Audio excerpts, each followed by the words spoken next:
Before we even begin, brace yourself. This case revolves around something that instantly hits a nerve: a defenseless 2-year-old child. As you listen to the victim's mother speak, pay attention not just to the emotions, but also to the questions she raises about the justice system, the investigation, and the people who were supposed to protect her son. And here's something to think about as we start.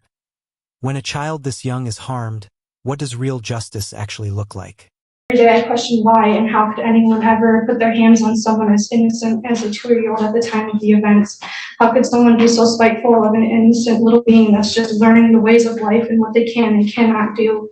A 2-year-old isn't going to be able to defend themselves from a grown adult. A 2-year-old isn't going to know how to try and find a phone to dial 911. A 2-year-old isn't going to understand why someone's putting their hands on them in an aggressive way and decipher if it's right or wrong. I question every day what would have happened differently had Leon Landry, Bentley's biological father, called the cops that day instead of just bringing my son to me, as I'm completely clueless as to who Matthew Wolf and Diamond Swinehart are. Matthew's impacted me by making me uneasy about even sending my son to a daycare or even school in that matter, knowing and seeing what happened to my son, because I have little to no trust in people anymore. This case lasting a year and a half, and me endlessly having to be the only one to advocate for my son and hoping to get the justice he so deserves.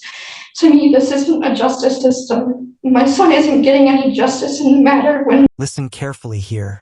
This is where the frustration with the legal system really starts to boil over.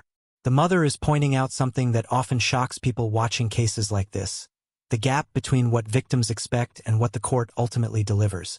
When she mentions bond violations and a plea deal involving probation, that raises a big question. How does someone accused of abusing a toddler end up with a plea agreement instead of significant prison time? We'll soon hear more details that help explain how that happened.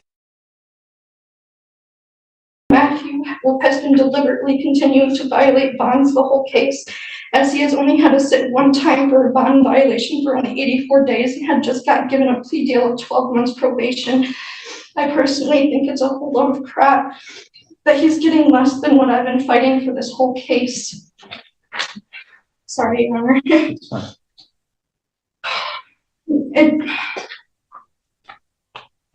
I've been impacted financially as it's been a whole lot, or I've been impacted financially as I've been having to drive back and forth from the police station and all the court dates we've had, and with the fact of not trusting anyone, having only a select few people I do trust. So I'm not able to work as much as I'd like to be able to financially support me and my son.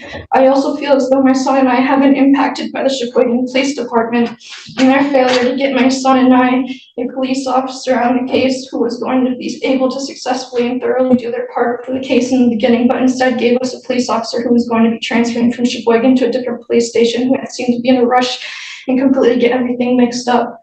I then had to advocate to get another police officer on the case, as they hadn't originally found another police officer to take the case.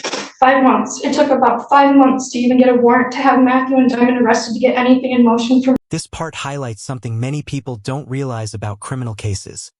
The investigation timeline can drastically affect the outcome. The mother says it took 5 months just to get arrest warrants issued. In legal terms, delays like that can impact evidence, witness cooperation, and even plea negotiations later on. It also raises another difficult question for viewers. If the response had been faster, would the case have ended differently? I had filed the complaint. I question every day why it is that Sheboygan County was failing my son and I when they're supposed to be the justice system and there to serve for their people. I question every day how it is that Diamond could sit there and tolerate her fiance husband doing something so heinous to someone so innocent. I question how it is that Diamond, by what I was told to be the one who was supposed to be watching my son, could also be let free of any consequences based on her fiance husband's actions and not doing anything about it, not attempting to call 911, or even Leon Landry, Bentley's biological father, the one who had set up babysitting. My son and I are also impacted by Leon Landry and his actions in the case, as he hasn't been a big help in it at all from the beginning, because he didn't do what any father would/should do in a situation like this that Matthew had put my son through and called 911 the night of November 23rd, 2022. My son's impacted by him because since this day this has happened, he has made no efforts into trying to be a part of Bentley's life. He's made no efforts into helping give information regarding Matthew to try and help his son get the justice he deserves. He hasn't even given Bentley an apology for the situation he put him through, and not even attempting to help his situation. With that said, Leon's impacted me because he's given me all the weight in the situation from the beginning and has left me hanging clueless about anything pertaining to the situation. Thank you. Now the courtroom portion begins, and this is where the legal system finally speaks. What you're about to hear is the prosecutor laying out the defendant's criminal history and repeated violations of court orders. When prosecutors emphasize things like prior felonies and failed drug tests, they're building the argument that the defendant has a pattern of ignoring the law, and that the judge should take that pattern seriously when deciding the sentence. Ms. Goodrich, recommendations from the people? Yes, Your Honor, thank you. The defendant is 39 years old. He has 9 prior felonies and 3 prior misdemeanors. I believe that the court has been more than patient with him on the drug line issues dating back to April 2023.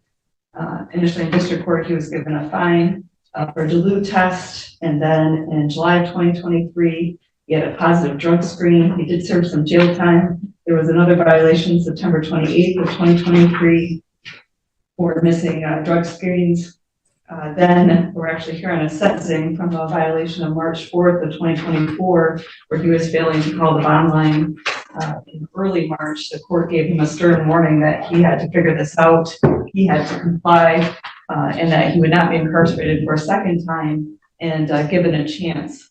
The prosecutor's office during that time also gave him a chance by doing a delayed plea agreement that was against the victim's wishes, as she's explained why. And then here we are today between plea and sentencing with 2 more violations for missed calls, missed tests, without really any new explanation from that. He was warned by the court in March of 2024. I would ask the court to take that into consideration at the sentencing. Thank you. Here it is, the moment everyone in the courtroom has been waiting for. Sentencing. Judges often reveal a lot during these statements. They explain their reasoning, address the defendant directly, and sometimes even signal their frustration with how the case unfolded. As you listen, notice how the judge weighs 3 major factors: the child victim, the defendant's long criminal history, and repeated bond violations. Thank you, Mr. Wolf. If you please stand for the court sentence. Mr. Wolf, you stand here today convicted of a felony crime of child abuse for injuring a very young child with bruises on the child's head and back. You have 9 prior felonies, which is a terrible record. And your guideline range is a straddle cell, 5 months on the low end, 23 months on the high end. The plea agreement is for a delay of sentence. I'm not going to do that. I'm not going to place you on a delay of sentence for 2 reasons. One, your extensive felony record and your abuse of a young child, and also then your complete failure to comply with my orders on bond. I have no reason to believe that you would comply with probation orders. Over and over again, you seem like you can just come to court and tell us why you're not obeying court orders, and that should be okay. I'm not sure why you think that. Maybe that we've been too lenient with you. And I revoked your bond at one time, but then gave you more chances. I thought that maybe revoking the bond and having you sit for 85 days would have mattered. It doesn't seem to have gotten your attention. In any event, your post-plea contemptuous conduct has negated your ability to withdraw the plea for me not following the plea agreement. And I have no confidence that you would succeed on probation. So, honestly, somebody with your record that hurts a child, I'm really thinking about whether to send you to prison. And this is the twist that might surprise many viewers. After everything we've heard, the injuries, the criminal record, the violations, the judge reveals the final decision. Instead of prison, the defendant receives 1 year in county jail. For many people following cases like this is where the debate begins. Is this accountability, or is it too lenient? Let me know what you think in the comments. I'm not going to do that today, but you are going to do a year in the county jail forthwith. You get credit for 88 days previously served, $68 state cost, 130 crime victims assessment, $350 court cost, $60 DNA fee, and on the contempt it's 93 days credit for 0. those will be concurrent. Comment your opinion, like the video, and subscribe for more real courtroom moments.